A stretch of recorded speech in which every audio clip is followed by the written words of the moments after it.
Bismillahirrahmanirrahim.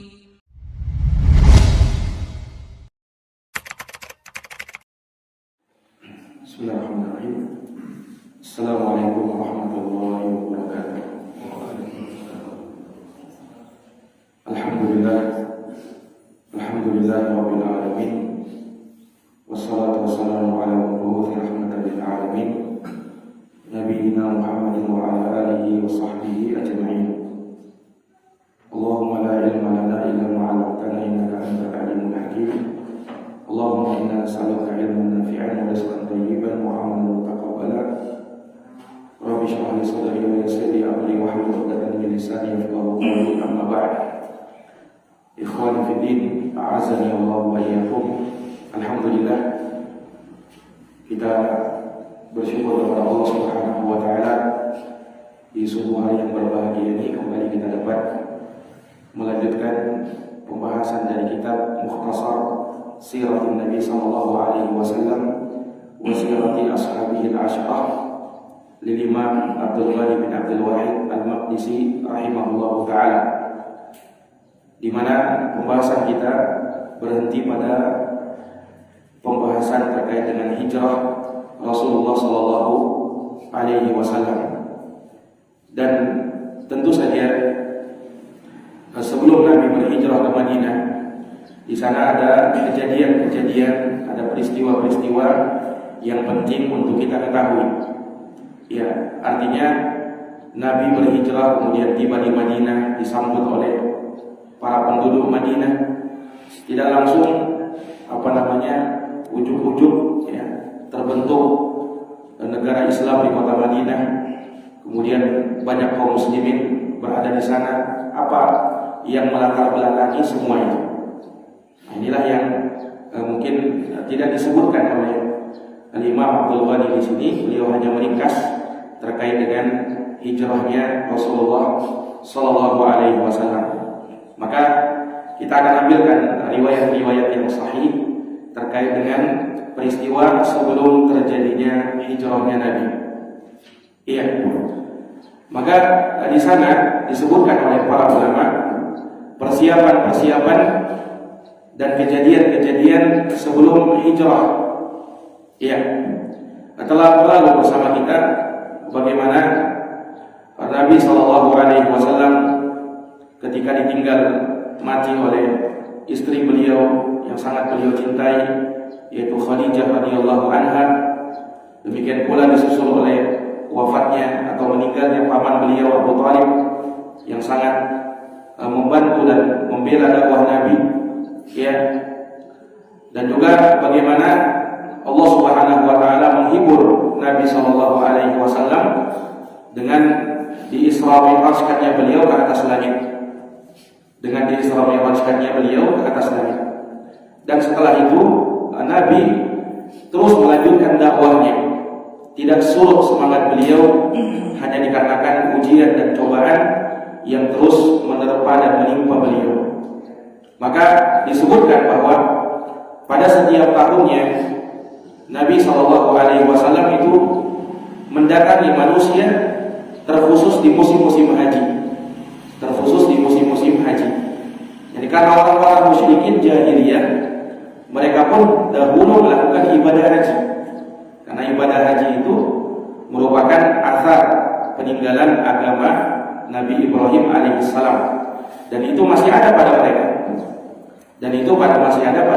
Makanya orang-orang musyrikin jahiliyah, mereka pun dikenal sebagai orang-orang yang rutin melakukan ibadah haji. Artinya tiap tahun di musim haji mereka pun berhaji. Walaupun tentu saja haji yang mereka lakukan sudah bercampur dengan kesyirikan kepada Allah Subhanahu wa taala. Ya, misalnya terkait dengan lafaz talbiyah mereka. Kalau umat Islam melantunkan talbiyah labbaik Allahumma labbaik, labbaik la syarika lak labbaik, innal hamda wan ni'mata lak wal mulku la syarika lak. Nah, itu lafaz talbiyah. Tetapi orang-orang musyrikin menambah. Mereka katakan labbaik Allahumma labbaik. Artinya aku penuhi panggilanmu ya Allah, aku penuhi panggilanmu. labbaik la syarika laka labbaik. Aku penuhi panggilanmu ya Allah, tidak ada serikat bagimu. Ketika mereka ucapkan ini, Rasulullah menyebutkan cukup sampai di situ, tidak usah dilanjutkan lagi. Tetapi orang-orang musyrikin tetap melanjutkannya. Mereka katakan illa syarikan huwa lak tamliku huwa ma malak. Ya. Jadi sudah mereka katakan tidak ada serikat bagimu kecuali syarikat yang kau miliki.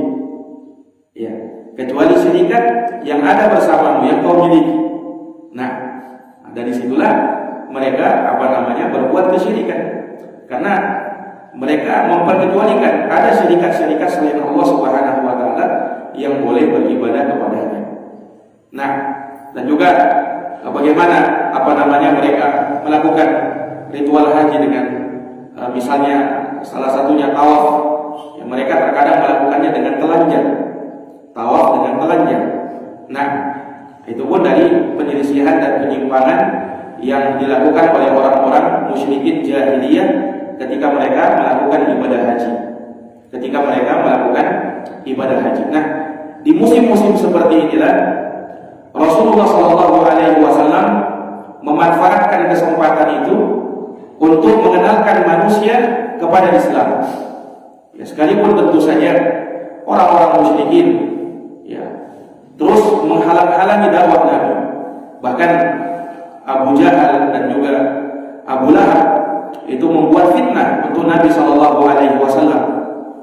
Sehingga sebelum orang-orang yang dari luar datang ke Makkah untuk berhaji, itu sudah diberitahukan oleh Abu Jahal dan Abu Lahab bahwasanya nanti di Makkah ada seorang yang bernama Muhammad. Dia akan menyuruh kalian kepada agama untuk keluar dari agama nenek moyang kalian. Dia orang gila, dia penyihir, dia penyair. Dituduh Nabi SAW dengan tuduhan-tuduhan yang dusta. Sehingga memang dari situlah berat dakwahnya Nabi SAW, karena adanya tuduhan-tuduhan itu. Dan manusia mudah terprovokasi dengan adanya tuduhan-tuduhan itu. Kenapa? Ya karena asalnya manusia itu memang cenderung untuk menjaga dirinya dari hal-hal yang bisa memberikan mara bahaya. Makanya manusia terkadang dengan isu-isu yang tidak baik mudah terbawa. Ya. Demikianlah dakwah itu seperti itu. Kadang seseorang yang mungkin sebenarnya fitrahnya mau mengenal Islam dengan baik, tetapi sudah terprovokasi duluan. Ada orang-orang yang memprovokasi manusia, yang menyebutkan dakwah ini sebagai dakwah yang tidak baik, dakwah yang keras, dakwah yang mengajak kepada perpecahan. Ya, sehingga orang pun lari dari dakwah ini. Dan itulah yang dahulu dilakukan oleh orang-orang musyrikin.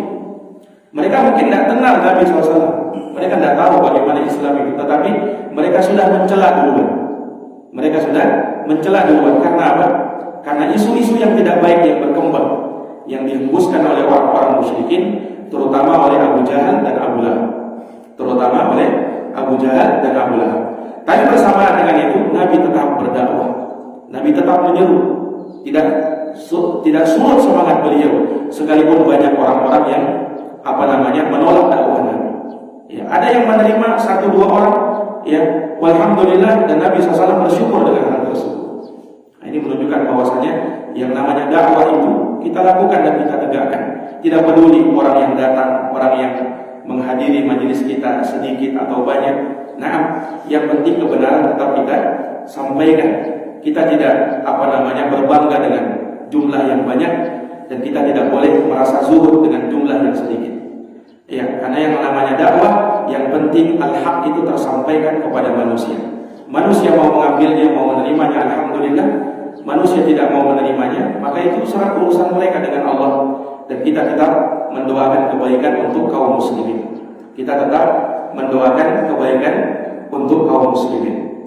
Nah, maka ikhwani fiddin, a'azani Allah wa iyyakum, Rasulullah SAW disebutkan mendatangi manusia terkhusus di tempat-tempat mereka berkumpul. Ini ketika mereka orang-orang musyrikin berada di Arafah, mereka pun wukuf di Arafah, orang-orang musyrikin itu. Dan ketika mereka berkumpul, Nabi manfaatkan kesempatan itu untuk mengenalkan kepada mereka tentang Islam. Ketika manusia berada di Mina tempat melontar jamrah, maka Nabi SAW pun mempergunakan kesempatan itu untuk apa? Untuk mendakwahi manusia kepada Islam, mengenalkan kepada mereka tentang Islam. Nabi berdakwah dengan dakwah yang lemah lembut, ya, dengan hikmah, dengan penuh kebijaksanaan. Walaupun bersamaan dengan itu masih saja ada orang-orang yang memang memusuhi dan menolak dakwah Nabi. Nah, ini menunjukkan kepada kita ikhwan fillah bahwa dakwah itu selembut apapun kita sampaikan, terkadang tetap masih saja ada orang-orang yang tidak suka dengan dakwah ini. Nah, tetap masih saja ada orang-orang yang membenci dakwah ini. Iya, tetapi yang namanya dakwah kepada al-lin wal rifq wal hikmah, kita berdakwah dengan lemah lembut, dengan cara yang hikmah, bijaksana, itu tetap menjadi dakwah kita yang terdepan, yang kita persembahkan kepada manusia. Nah, ikhwani fiddin, a'azani Allah wa iyyakum, disebutkan di tahun ke-11 setelah kenabian. Bukan di tahun 11 Hijriah, tetapi di tahun 11 setelah kenabian. Nabi SAW masih berada di Mekah kala itu. Nah, ya disebutkan bahwasanya Rasulullah SAW berjumpa dengan Ahlul Madinah, dengan penduduk Madinah yang ketika itu masih bernama Yathrib. Ini Ahlul Yathrib. Mereka berjumpa dengan Nabi SAW dan dimaklumi bersama bahwa penduduk Yathrib ketika itu, ini penduduk Madinah, mereka terbagi menjadi dua kabilah besar. Mereka terbagi menjadi dua kabilah besar, yaitu kabilah Aus dan Khazraj. Kabilah Aus dan Khazraj. Nah, dan disebutkan bahwasanya mereka ini senantiasa bahkan turun-temurun dari generasi ke generasi terus berperang sesama mereka, perang saudara. Dan itu disebutkan dalam sejarah karena hasutan orang-orang Yahudi kepada mereka. Ya, karena mereka ini juga bermusuhan dengan orang-orang Yahudi yang mereka, sebagian orang-orang Yahudi itu tinggal di Madinah tatkala itu. Nah, orang-orang Yahudi ingin menguasai kota Madinah, maka mereka pun melakukan penghasutan kepada orang-orang musyrikin dari penduduk asli Madinah yang mereka ketika itu terbagi menjadi dua kabilah, Aus dan Khazraj. Nah, diadu oleh orang-orang Yahudi. Nah, makanya sampai mereka pun berperang dan turun-temurun selama ratusan tahun. Ya. Aus dan Khazraj itu tidak pernah akur satu sama lain. Sampai pada akhirnya Allah Subhanahu wa taala dan Rasulnya sallallahu alaihi wasallam menyatukan mereka dengan nama kaum Ansar. Nah, maka setelah itu mereka dikenal dengan kaum Ansar, tidak lagi dikenal dengan suku Aus dan suku Khazraj. Nah, mereka tinggalkan hal tersebut, mereka menjadi bersaudara. Nah, mereka melupakan permusuhan, pertikaian di kalangan mereka, dipersaudarakan dengan keislaman dan keimanan. Nah, inilah yang Allah Subhanahu wa taala singgung di dalam Al-Qur'an. Allah berfirman, "Wa'tasimu bihablillahi jami'an wa la tafarraqu wadhkuru ni'matallahi 'alaikum id kuntum a'da'an fa'alafa baina qulubikum fa'asbahtum bi ni'matihi ikhwana wa kuntum 'ala shafa hufratin minan nar fa'anqadhakum minha kadzalika yubayyinu Allahu lakum ayatihi la'allakum tahtadun." Dan berpegang teguhlah kalian kepada tali agama Allah semuanya, dan jangan kalian berpecah belah. Kemudian Allah ingatkan, wadhkuru ni'matallah, ingatlah nikmat Allah alaikum yang Allah anugerahkan kepada kalian, id kuntum a'da'an, ketika kalian dahulunya bermusuh-musuhan. Nah, ini ayat ini kata Ibnu Katsir turun mengingatkan yang penduduk Madinah yang dahulu mereka terbagi menjadi dua kabilah, kabilah Aus dan Khazraj, dan mereka saling bermusuh-musuhan ketika itu. Tapi apa yang terjadi? Ketika Islam datang, fa'alafa baina qulubikum, maka Allah menyatukan hati-hati kalian, fa'asbahtum bi ni'matihi ikhwan, maka kalian pun dengan nikmat dari Allah menjadi bersaudara. Wa kuntum ala syafa hufratin minan nar, dan kalian tatkala itu berada di tepi jurang api neraka, fa'anqadhakum minha, kemudian Allah selamatkan kalian darinya. Kadzalika yubayyinu Allahu lakum ayatihi la'allakum tahtadun. Demikianlah Allah Subhanahu wa taala menerangkan kepada kalian ayat-ayatnya agar kalian mendapatkan petunjuk, agar kalian mendapatkan petunjuk. Nah ini para hadirin yang dirahmati dan dimuliakan oleh Allah Subhanahu wa Ta'ala. Ini sedikit tentang Ahlul Madinah, tentang penduduk Madinah yang ketika itu masih bernama Yathrib. Maka Rasulullah Shallallahu Alaihi Wasallam ketika beliau berdakwah di musim-musim haji, di sanalah Allah Subhanahu Wa Taala mentakdirkan beliau berjumpa dengan 6 orang dari penduduk Madinah. 6 orang dari penduduk Madinah yang ketika itu mereka dari suku Khazraj. Ya, mereka ini datang ke Mekah untuk berhaji. Mereka datang ke Mekah untuk berhaji. Ketika itu tentu saja mereka belum kenal Islam. Nah, maka 6 orang ini di antara mereka yang paling terkenalnya adalah As'ad ibnu Zurarah radhiyallahu anhu. Ya, 6 orang sahabat ini, 6 orang penduduk Madinah ini, salah satunya bernama As'ad ibnu Zurarah. Nah, ikhwani fillah azza wa wa iyyakum, maka Rasulullah Shallallahu Alaihi Wasallam pun mendatangi mereka dan mengenalkan mereka tentang Islam, mengenalkan kepada mereka tentang Islam. Iya. Dan 6 orang ini dari penduduk Madinah, ketika Nabi Shallallahu Alaihi Wasallam mendakwakan Islam kepada mereka dan mereka tahu bahwasanya dia mengaku sebagai seorang nabi, maka 6 orang ini pun teringat dengan perseteruan mereka dengan orang-orang Yahudi. Ya, karena orang-orang musyrikin di Madinah mereka pun juga berseteru dengan orang-orang Yahudi. Nah, orang-orang Yahudi ya, mereka sering sindir-sindiran dengan orang-orang musyrikin di kota Madinah. Sehingga tidak jarang juga terjadi peperangan di antara mereka. Nah, tidak jarang juga terjadi peperangan kepada di antara mereka. Nah, makanya ikhwani fillah, dikarenakan mereka yakni suku Aus dan Khazraj, dan perlu diketahui bahwa Aus dan Khazraj itu mereka paganisme, mereka penyembah berhala. Jadi orang-orang musyrikin. Di kota Madinah ketika itu tinggal 2 agama besar, yaitu agama Yahudi dan agama musyrikin, paganis. Dan Aus dan Khazraj ketika itu mereka menyembah berhala. Nah, mereka sering sindir-sindiran dengan orang-orang Yahudi. Orang Yahudi menyindir orang musyrikin, begitu pula sebaliknya dibalas sindirannya oleh orang-orang musyrikin. Nah, orang Yahudi sering mendakwai orang-orang musyrikin supaya masuk ke agama mereka. Iya. Karena orang-orang Yahudi mereka sedikit berilmu, artinya mereka punya ilmu ketimbang orang-orang musyrikin. Karena orang-orang musyrikin mereka tidak punya kitab. Orang Yahudi mereka punya kitab. Mereka punya kitab Taurat, sehingga mereka punya ilmu. Nah, maka orang-orang Yahudi ini sering mendakwahi orang-orang musyrikin supaya masuk kepada agama mereka. Nah, makanya suku Aus dan Khazraj itu sedikit banyaknya mereka mengenal tentang kitab Taurat, kitabnya orang-orang Yahudi. Dan orang-orang Yahudi sering menceritakan bahwa akan datang Nabi terakhir, Nabi akhir zaman. Dan disebutkan ciri-cirinya seperti ini, sifat-sifatnya seperti ini.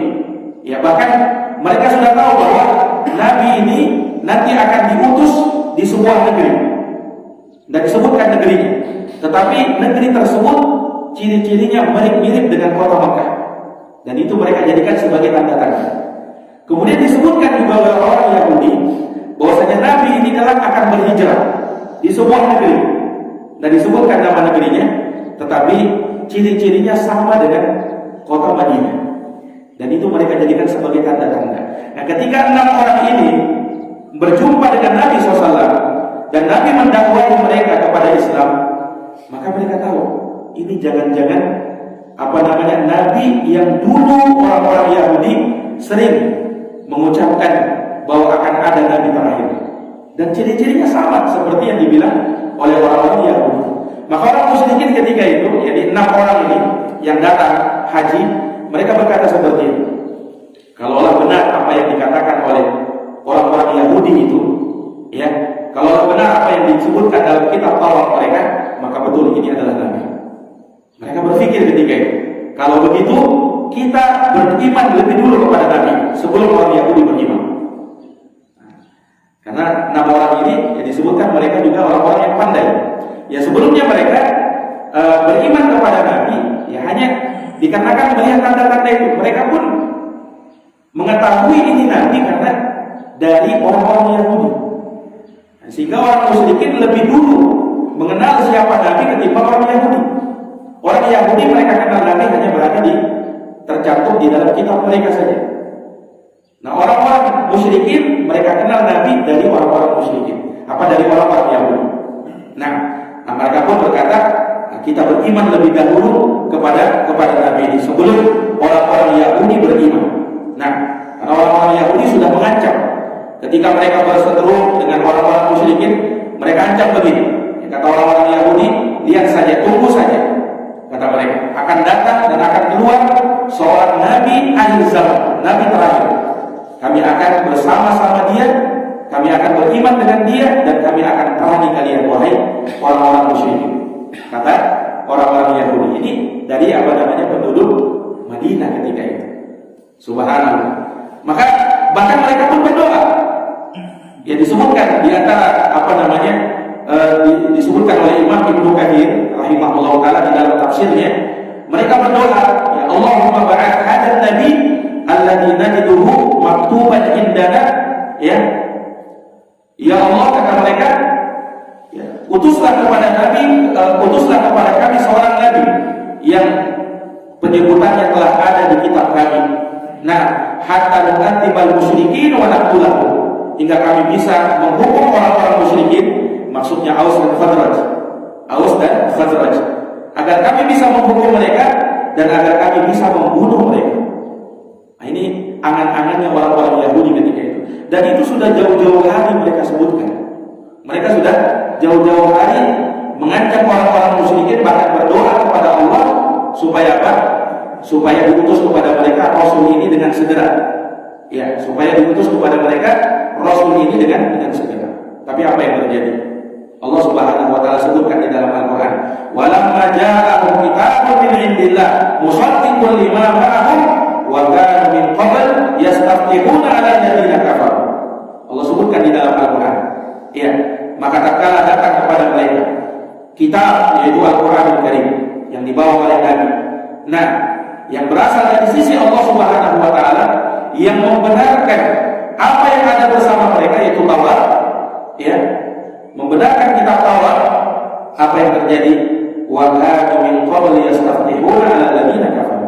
Dan dulu orang-orang Yahudi itu mereka selalu mengancam orang-orang musyrikin, ya, dengan akan datangnya nabi ini, dan mereka akan meminta pertolongan dengan nabi itu untuk memerangi orang-orang kafir, yaitu orang-orang musyrikin Aus dan Khazraj. Nah, maka Allah Subhanahu wa taala sebutkan ayat ini. Ya, falamma ja'ahum ma 'arafu kafaru bih. Tapi tatkala datang kepada mereka, ya, apa yang mereka sudah kenal, ciri-cirinya, yaitu Nabi SAW. Mereka sudah tahu ciri-cirinya. Nah, ya'rifunahu kama ya'rifuna abna'ahum. Dalam ayat yang lain, mereka itu kenal Nabi seperti mereka kenal anak-anak mereka sendiri. Betul-betul mereka tahu Nabi ini. Nah, tapi apa yang terjadi? Falamma ja'ahum ma 'arafu kafaru bih. Tatkala datang kepada mereka, ya, Nabi yang sudah mereka kenal itu sifat-sifat dan ciri-cirinya, mereka ingkar dengan Nabi tersebut. Maka Allah berfirman, fala'natullahi 'alal kafirin. Maka laknat Allah kepada orang-orang kafir. Ini disebutkan dalam surat Al-Baqarah ayat 89 sampai 90. Nah, ayat 89 sampai 90. Nah, ikhwani fiddin, a'azani Allahu wa iyyakum. Maka ketika, ya, kita kembali tadi 6 orang yang pergi ke Madinah, pergi ke Mekah untuk haji tadi, yang salah satu dari mereka yang paling terkenal adalah As'ad bin Zurarah, ya, mereka mendapati Nabi SAW, ya, akhirnya mereka pun beriman dengan Nabi. Mereka beriman dengan Nabi. Orang Yahudi ketika itu belum tahu bahwa Nabi ini ternyata sudah diutus. Iya, mereka memang yang lebih dulu menginformasikan. Tetapi ternyata ini sebagai ujian dari Allah Subhanahu wa taala kepada orang-orang Yahudi. Ya, harusnya apa? Ya, harusnya mereka lebih dahulu yang beriman, ya kan? karena mereka sudah tahu ilmunya. Tetapi subhanallah, ketika ya informasi tentang Nabi ini datang bukan dari mereka, justru dari musuh mereka dahulu, orang-orang musyrikin, disitulah mereka tidak mau menerima Nabi ini. Nah, disitulah mereka tidak mau menerima Nabi ini. Nah, ikhwani fillah azza Allah wa iyyakum, 6 orang ini setelah dia menyatakan keislamannya di hadapan Nabi, mereka masuk Islam ketika itu di musim haji. Maka mereka pun pulang ke kota mereka, ke kota Madinah. Lalu mereka menyebarkan berita tentang kedatangan Nabi ini, dan dia berada di Mekah sekarang. Iya, berada di Mekah sekarang. Nah, sehingga disebutkan bahwasanya isu tentang keberadaan Nabi Shallallahu Alaihi Wasallam di Mekah itu tersebar di kota Madinah oleh sebab 6 orang ini, 6 orang yang masuk Islam tadi, kemudian dia mendakwakan Islam kepada kaumnya, tersebar. Bahkan hampir tidak ada satupun rumah dari rumah-rumah di kota Madinah kecuali mereka membicarakan tentang Nabi. Jadi isunya sudah tersebar. Ya sebelumnya belum ada isu-isu itu. Isu tentang keberadaan Nabi itu hanya tersebar di Makkah saja. Jadi maklumi ya, bahwasanya dahulu kota Makkah dan Madinah, ya sekalipun sekarang mungkin ditempuh dengan jarak yang dekat 6 sampai 8 jam saja dengan bis, tetapi dahulu, nah itu mereka menempuh perjalanan kadang berhari-hari. Ya, mereka berhari-hari untuk menempuh perjalanan dari Makkah dan Madinah, sehingga isu tentang Nabi belum tersebar. Kecuali setelah 6 orang yang masuk Islam ini datang ke Madinah, yang mereka sudah masuk Islam lebih dulu. Nah, maka akhirnya apa? Mereka mendakwahkan Islam, dan pada akhirnya di tahun setelahnya datang 12 orang lagi dari penduduk Madinah yang mereka telah masuk Islam berkat dakwah 6 orang ini. Berkat dakwah siapa? 6 orang yang lebih dulu memeluk Islam dari Nabi Shallallahu Alaihi Wasallam. 12 orang ini datang ke Mekah. Mereka lebih dahulu sudah masuk Islam. Ya, mereka sudah masuk Islam sebelum itu. Ya, mereka datang ke Mekah untuk berhaji dan sekaligus untuk berjumpa dengan Nabi Shallallahu Alaihi Wasallam. Jadi 12 orang ini selain dari 6 orang yang tadi masuk Islam sebelumnya. Artinya 12 orang ini 12 orang Islam yang baru masuk Islam. Dia baru masuk Islam, kemudian sangat ingin berjumpa dengan Nabi SAW. Nah, 12 orang inilah salah satu dari mereka sahabat yang terkenal yang bernama Ubadah ibnu Samit. Salah satu dari sahabat 12 orang ini yang pertama masuk Islam, ya, datang kepada Nabi SAW. Mereka bernama siapa? Dia bernama Ubadah ibnu Samit. Salah satunya bernama Ubadah ibnu Samit radhiyallahu taala anhu. Nah, akhirnya 12 orang ini disebutkan dalam sejarah, mereka pun bersepakat dengan Nabi untuk berjumpa di Aqabah, di daerah Aqabah. Aqabah ini yaitu daerah dekat dengan kota Mekah. Iya, dekat dengan kota Mekah. Ngapain mereka di Aqabah? Nabi berkumpul bersama 12 orang ini. 12 orang ini membaiat Nabi. Nah, 12 orang ini apa? Membaiat Nabi. Apa artinya baiat? Baiat itu artinya sumpah setia untuk selalu senantiasa berada di atas Islam, yang membela Nabi Shallallahu Alaihi Wasallam. Dan terkadang Nabi SAW memerintahkan kepada mereka di dalam baiatnya dengan perintah-perintah. Ya, maka baiat Nabi SAW bersama sahabat ini, 12 orang sahabat ini dikenal dengan nama Baiatul Aqabah. Nah, inilah dikenal dengan peristiwa Baiat Aqabah namanya. Nah, di baiat itu Nabi Shallallahu Alaihi Wasallam memerintahkan mereka untuk hanya beribadah kepada Allah, kemudian tidak menyekutukannya dengan sesuatu apapun. Kemudian Nabi perintahkan mereka untuk meninggalkan zina, untuk tidak mencuri, dan selainnya dari apa yang disebutkan di dalam baiat tersebut. Nah, ini Baiatul Aqabah atau dikenal juga dengan Baiatul Aqabah al-Ula, baiat Aqabah yang pertama. Ya, karena di sana ada baiat yang kedua lagi. Nah, maka setelah mereka, ini ringkas saja, ya. Setelah mereka membaiat Nabi SAW, maka mereka pun pulang ke kota Madinah. Mereka pulang ke kota Madinah. Nah, dan mereka pun kembali mendakwakan Islam kepada penduduk Madinah. Nah, kembali mereka mendakwakan apa? Islam kepada penduduk Madinah, sehingga betul-betul tersebar Islam di kota Madinah ketika itu.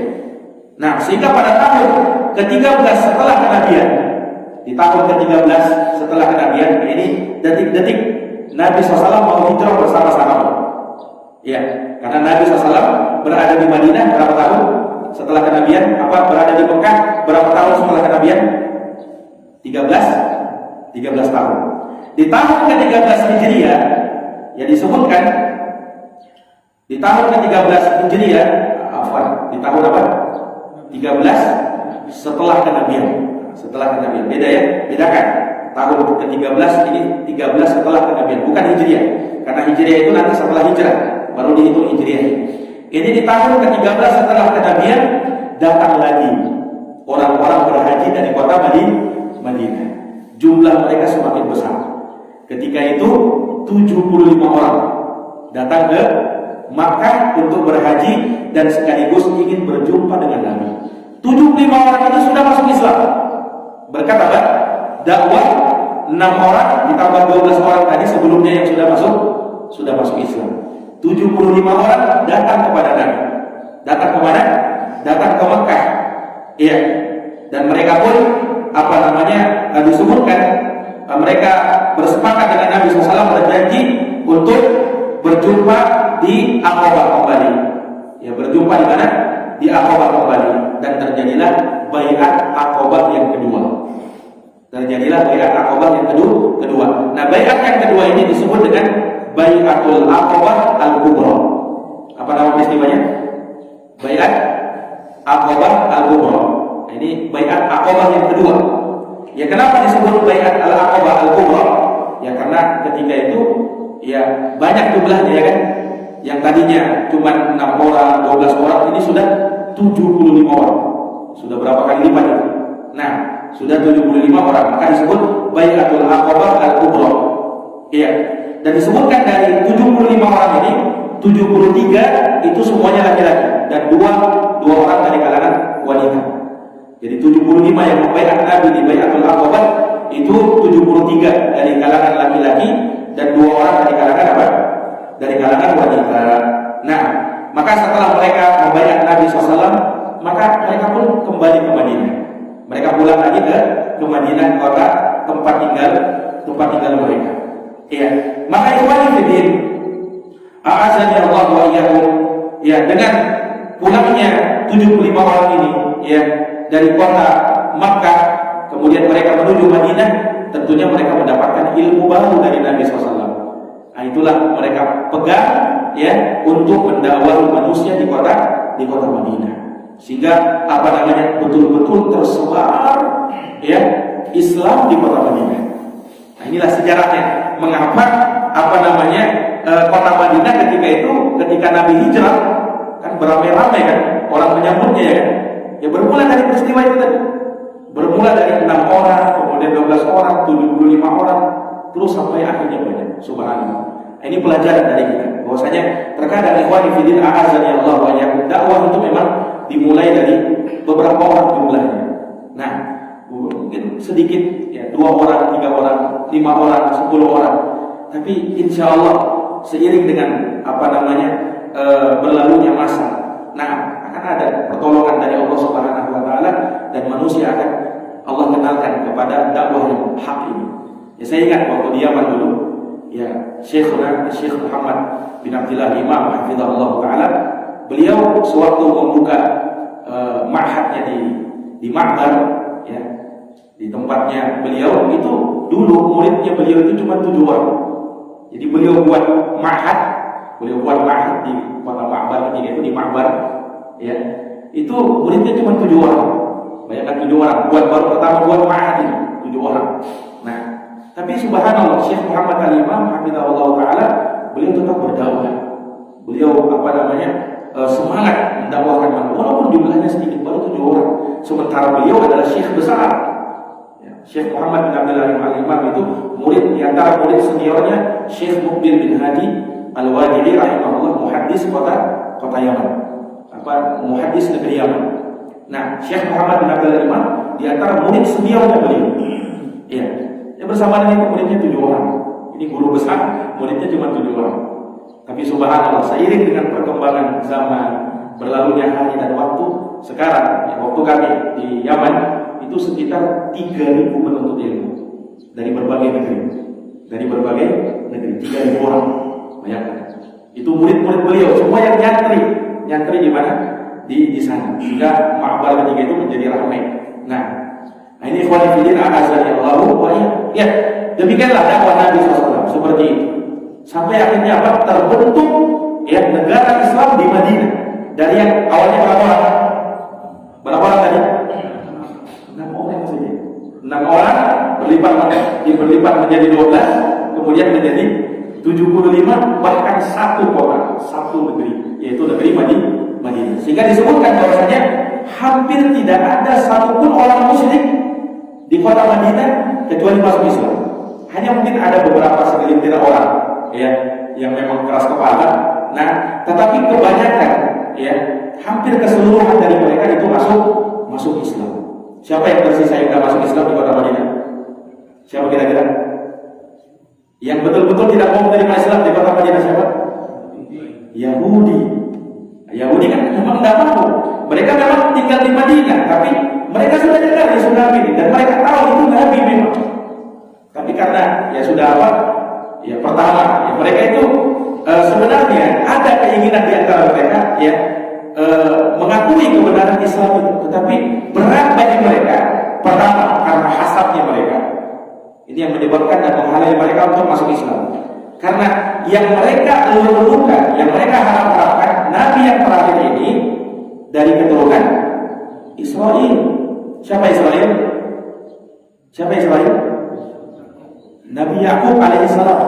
Makanya mereka dikenal dengan Bani Israel. Bani Israel maksudnya anak keturunannya Nabi Yakub.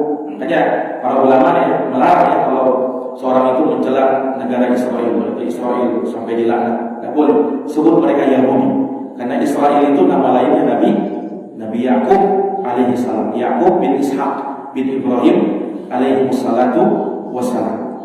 Nah, ikhwani fillah a'azzani Allah wa iyyakum.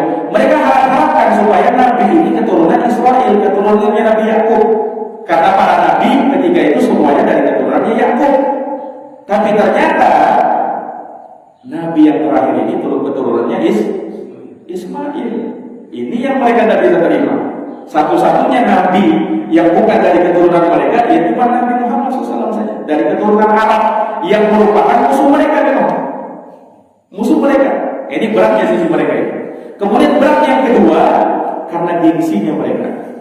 Karena apa? Gengsi. Kenapa gengsi? Kenapa gengsi? Karena yang lebih dahulu berjumpa dengan Nabi siapa? Justru musuh mereka, orang musyrikin ya kan? Orang musyrikin yang lebih dulu berjumpa dengan Nabi. Dan ternyata yang lebih dulu masuk Islam orang musyrikin. Nah, mereka gengsi. Masa yang kita yang lebih dulu memperkenalkan, ternyata mereka yang lebih dulu masuk Islam. Itulah membuat mereka gengsi. Nah, dua inilah kata para ulama yang menjadi sebab terbesar orang Yahudi itu menolak Islam. Ya, dan ini juga menjadi sebab terbesar orang itu menolak kebenaran. Dua ini. Pertama karena hasad, kedua karena gengsi. Makanya seorang kalau mau berada di atas jalan kebenaran, jauhi dua perkara ini. Perkara hasad, dengki sama kaum muslimin, dan gengsi kepada orang lain. Nah, jauhi dua perkara ini. Kalau engkau akan mendapatkan kebenaran. Tapi kalau ada satu dari penyakit ini ada pada dirimu, gengsi tak mau menuntut ilmu kepada orang yang misalnya lebih daripada dia, lebih muda daripada dia, atau mungkin lebih junior daripada dia. Nah, tidak mau dia. Nah, inilah yang menyebabkan orang-orang Yahudi binasa gara-gara itu. Nah, ini ikhwani fiddin, a'azzani Allahu wa iyyakum. Iya. Maka orang-orang Yahudi, ya, orang-orang Yahudi, ya mereka tidak mau untuk masuk ke dalam Islam. Ya, dari 4 kabilah mereka, Yahudi itu terbagi menjadi 4 kabilah ketika itu. Kabilah Bani Quraidah, kabilah Bani Nadir, kemudian Yahudi Khaybar, dan kabilah Bani Qainuqa. Ini orang Yahudi. 4 kabilah ini tidak ada seorang pun dari mereka yang masuk Islam. Nah, sebagian ulama menyebutkan hanya satu dari orang Yahudi yang masuk Islam. Siapa yang tahu namanya? Ada satu orang Yahudi yang menerima Islam, masuk Islam. Siapa namanya? Sahabat Nabi. Iya, Hasan. Abdullah bin Salam. Ini Yahudi yang kata para ulama satu-satunya dia yang masuk Islam. Jadi semua Yahudi yang ada hanya dia yang masuk Islam. Abdullah bin Salam ini Yahudi dari Bani Qainuqa. Dia Yahudi dari siapa? Dari Bani Qainuqa. Abdullah bin Salam. Dan hebatnya lagi, Abdullah bin Salam ini beliau sebenarnya orang alimnya dari kalangan orang-orang Yahudi. Bahkan disebutkan beliau ini orang yang paling cerdasnya dari kalangan orang-orang Yahudi. Jadi ya kalau di kalangan mereka pendetanya, pendeta besarnya orang Yahudi masuk Islam. Namanya Abdullah bin Salam. Dulunya namanya Husain bin Salam. Dulunya namanya Husain bin Salam. Kemudian dia masuk Islam. Kemudian dia berubah namanya menjadi Abdullah bin Salam. Abdullah bin Salam. Inilah satu-satunya Yahudi yang masuk Islam. Ya. Ya karena memang Abdullah bin Salam ya karena keilmuannya dia, ya, karena betul-betul tahu sekali ciri Nabi ini betul-betul tahu. Nah, dan tidak bisa lagi mengingkari. Ya, beliau singkirkan kedengkian, hasad, gengsi dari diri beliau. Dan dengan itu beliau betul-betul lapang dadanya menerima Islam. Betul-betul lapang dadanya menerima Islam. Nah, bersyahadat di hadapan Nabi SAW. Kemudian disebutkan kisahnya ya. Abdullah bin Salam ini ketika masuk Islam beliau datang kepada Nabi. Kemudian Abdullah bin Salam berkata, "Ya Rasulullah, sesungguhnya orang-orang Yahudi itu adalah orang-orang yang pembohong semuanya. Nah, mereka adalah orang-orang yang ingkar dan munafik," kata Abdullah bin Salam. "Ya Rasulullah, aku ingin engkau menyembunyikan aku." Ya, artinya mereka Nabi SAW dan Abdullah bin Salam ketika masuk Islam, ya, ingin menguji orang-orang Yahudi ini, ya, menguji orang-orang Yahudi. Nabi mengumpulkan orang-orang Yahudi. Setelah berkumpul, Abdullah bin Salam disuruh masuk ke rumahnya Nabi, bersembunyi, jangan dilihat oleh orang-orang Yahudi. Karena Abdullah bin Salam masuk Islam sembunyi-sembunyi. Tidak ada orang Yahudi yang tahu kalau Abdullah bin Salam masuk Islam. Maka Nabi SAW bersabda kepada orang-orang Yahudi, "Wahai orang-orang Yahudi, ya, apa menurut kalian bagaimana kedudukannya Husain bin Salam?" Namanya Abdullah bin Salam dahulu dikenal oleh orang-orang Yahudi dengan Husain bin Salam. "Apa menurut kalian dan bagaimana pendapat kalian tentang Husain bin Salam ini?" Apa kata orang-orang Yahudi? Orang Yahudi mengatakan, "Huwa khairuna wa huwa khairina." Dia adalah orang baik di antara kami, anak orang baik di antara kami. Kata orang Yahudi. "Huwa alimuna wa huwa alimina." Dia orang berilmu dari kami dan anak orang yang berilmu di antara kami. "Huwa sayyiduna wa huwa sayyidina." Dia adalah pimpinan kami, anak dari pimpinan kami. Lihat pujiannya siapa? Pujiannya orang-orang Yahudi. Ketika itu mereka tidak tahu Abdullah bin Salam sudah masuk Islam. Mendengar ucapan orang Yahudi seperti itu, Abdullah bin Salam keluar kemudian bersyahadat, "Asyhadu an la ilaha illallah wa asyhadu anna Muhammadar Rasulullah." Maka apa yang dilakukan orang-orang Yahudi? Mereka tercengang ketika itu. Mereka terdiam. Tapi mereka langsung mengatakan, "Anta syarruna wa bun syarrina." Kamu adalah orang jelek di antara kami, anak orang yang paling jelek di antara kami. Langsung berubah berapa? 180 derajat. Yang tadinya orang baik di antara kami, anak orang baik di antara kami, langsung jadi turun. Orang jelek, syar itu kan apa namanya? Kalau dalam bahasa Arab isim tafdil. Khair itu isim tafdil, syarrun itu isim tafdil. Kalau khair itu orang yang paling baik, bukan sekedar baik, orang paling baik. Kalau syar, orang paling buruk di antara kami, anak orang yang paling buruk di antara kami. Nah, itu lebih menghinakan lagi kan? Kalau dikatakan orang paling buruk di antara kami, mungkin masih ada lah. Ini anak orang yang paling buruk. Berarti apa? Bapaknya buruk, anaknya juga buruk. Nah, itu maksudnya orang-orang yang lihat bagaimana kebencian mereka kepada Islam. Mereka tidak pandang dulu. Pendeta besar mereka masuk Islam, pendeta mereka jalan. Dan tidak ada terbersih dalam hati mereka, "Oh, ini kan ya apa namanya? Pendeta kami sudah masuk Islam, orang berilmu kami masuk Islam, masa kami tidak masuk Islam?" Harusnya kan orang berpikir begitu kan? Harusnya Allah berpikir begitu, tapi ya karena kedengkian yang sudah merajalela di hati mereka, mereka tidak peduli. Artinya apa? Jangankan orang yang orang yang biasa-biasa saja masuk Islam dari kalangan mereka. Ini orang paling berilmunya, orang paling cerdasnya masuk Islam tidak mempengaruhi mereka. Jadi orang Yahudi ini ya kepala batu mereka. Kalau istilahnya orang sedang keras kepala. Nah, jadi kebenaran sudah tampak jelas terang, tetap mereka ingkari kebenaran itu. Nah, terlebih ketika orang yang paling cerdas di antara mereka, orang alim ulamanya mereka masuk Islam, juga tidak berpengaruh. Tidak ada satupun dari mereka yang masuk Islam. Bayangkan, gara-gara Abdullah bin Salam ini masuk Islam. Subhanallah. Inilah para ikhwan fillah azza wa jalla, terkadang kebenaran itu bisa ditolak bukan karena orang jahil. Ya, kalau orang jahil, ya mereka menolak kebenaran mungkin wajar. Mereka tidak tahu, ya kan, jahil. Tapi ada orang ini lebih parah lagi. Ada orang tolak kebenaran dalam keadaan dia tahu kebenaran, tapi dia tolak karena sesuatu dari perkara dunia. Ya, mungkin karena hasadnya, mungkin karena gengsinya, mungkin karena takut kehilangan jamaahnya, mungkin nanti takut kehilangan dunianya, hartanya, amplopnya, dan seterusnya. Nah, gara-gara itu mereka menolak kebenaran. Ini ikhwani fillah a'azzani Allah wa iyyakum. Seorang bisa menjadi orang yang sangat menentang kebenaran gara-gara dunia. Gara-gara apa? Gara-gara dunia. Nah, ini ikhwani a'azzani Allah wa iyyakum. Maka ini terkait dengan kisah Abdullah bin Salam, dan sebenarnya masih ada lagi beberapa perkara sampai akhirnya nanti Nabi berhijrah. Nah, ini kan baru istilahnya apa itu? Persiapan ya kan. Jadi Nabi tidak langsung ujung-ujung ke kota Madinah hijrah kemudian disambut tiba-tiba, tidak. Ada peristiwa sebelum itu.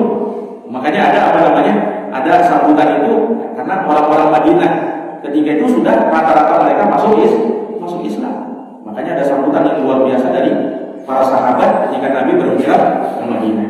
Nah, ada beberapa perkara lagi yang nanti insyaallah taala akan kita sebutkan terkait dengan kisah sebelum Nabi SAW berhijrah ke Madinah. Nah, mungkin ini yang bisa kami paparkan. Jazakumullahu khairan atas perhatiannya. Mohon maaf atas segala kekurangannya. Subhanakallahumma wa bihamdika asyhadu an la ilaha illa anta astaghfiruka wa atubu ilaik. Walhamdulillahirabbil alamin. Wassalamualaikum warahmatullahi wabarakatuh.